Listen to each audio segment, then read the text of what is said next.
Nous l'avons appris, les calculs matriciels permettent de réaliser de puissantes extractions groupées, là où les techniques classiques requièrent de poser des calculs intermédiaires.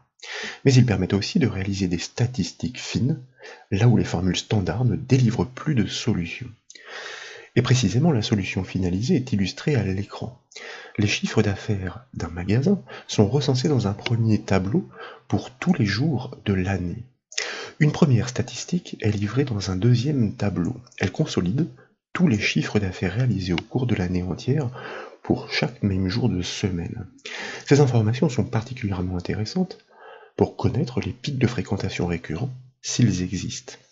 Enfin, les chiffres d'affaires consolidés pour chaque mois de l'année sont calculés dans un troisième tableau. Pour démontrer l'intérêt et la puissance de ces solutions, nous suggérons d'établir ces travaux sur la base d'informations existantes. Et comme toujours, ce classeur est offert au téléchargement depuis le site bombache.fr. Tous les chiffres d'affaires journaliers, donc pour le magasin, sont énumérés en colonne C en regard des dates respectives en colonne B pour l'ensemble de l'année. Une première synthèse, comme nous l'avons dit, doit permettre de livrer ces chiffres consolidés en fonction du jour de la semaine en colonne G. Une seconde consolidation doit être produite en colonne K, mais cette fois pour chaque mois de l'année. En déployant la liste déroulante de la zone nom en haut à gauche de la feuille Excel, vous remarquez que les deux colonnes de la source de données sont reconnues par leur titre de champ. Fort naturellement, nous exploiterons ces noms pour simplifier la construction des formules matricielles. Pour additionner tous les chiffres d'affaires en fonction du jour de semaine, un critère doit être vérifié sur la plage des dates. À chaque fois qu'il est concordant, ce sont les chiffres d'affaires respectifs qui doivent être consolidés. La fonction somme.si semble a priori dédiée, mais dans le tableau de synthèse, ce sont les numéros de semaine que nous devons faire correspondre avec les dates de la source de données.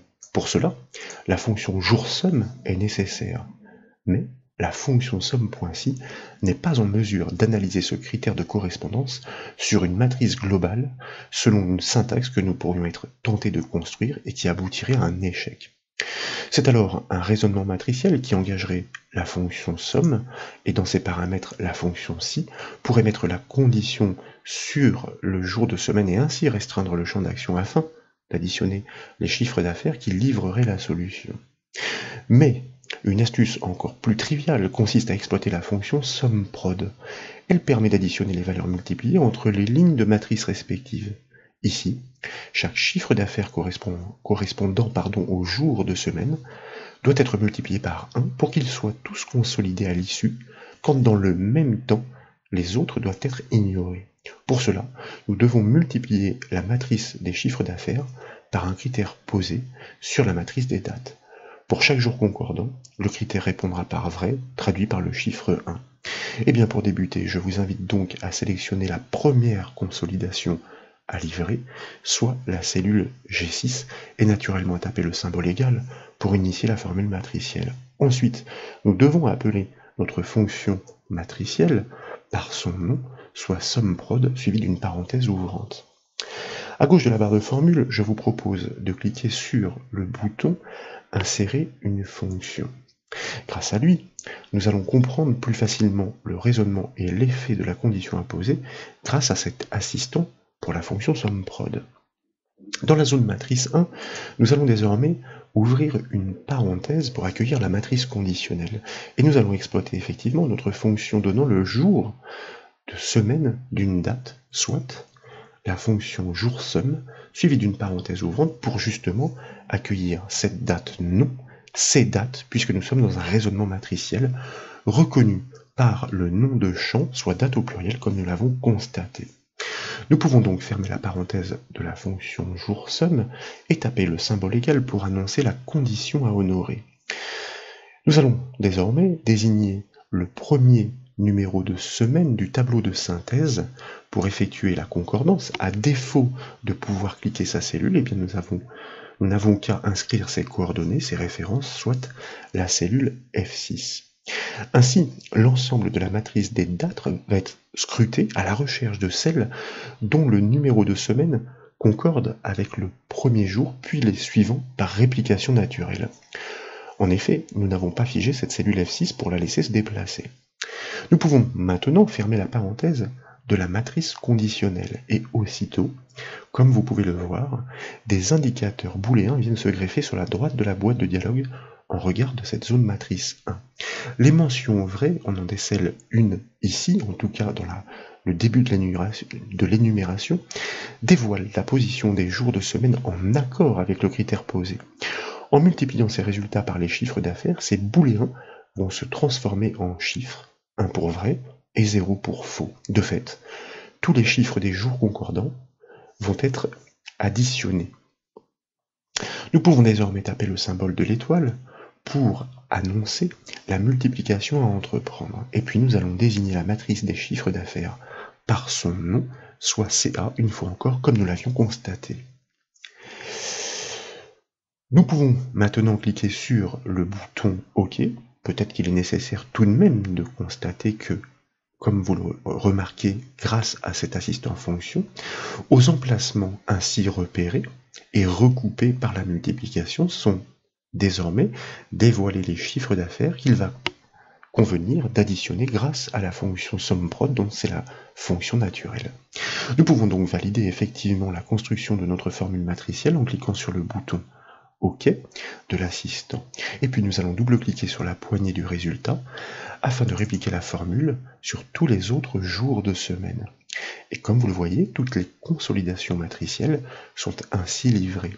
Le critère s'adapte parfaitement au jour de la semaine énoncée pour le tableau de bord au fil de la réplication.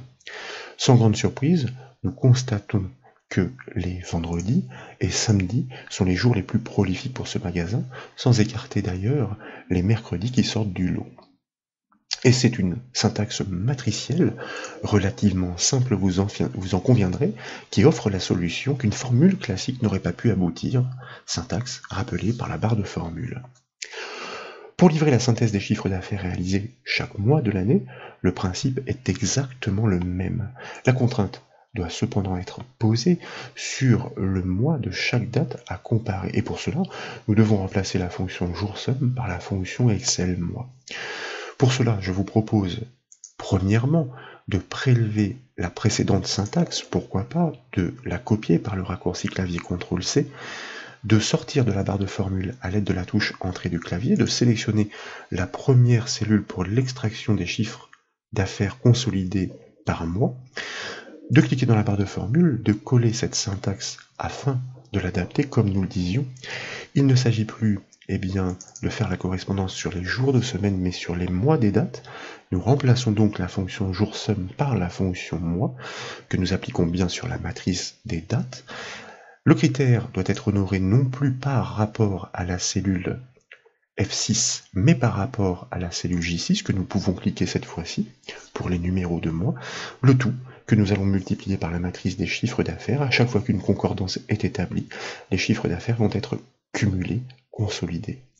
Nous pouvons valider cette formule par le raccourci clavier CTRL-Entrée afin de conserver la cellule du résultat active, si bien que dans la foulée, nous n'avons plus qu'à double-cliquer sur sa poignée pour répliquer la logique sur la hauteur du tableau, soit sur les 12 mois de l'année.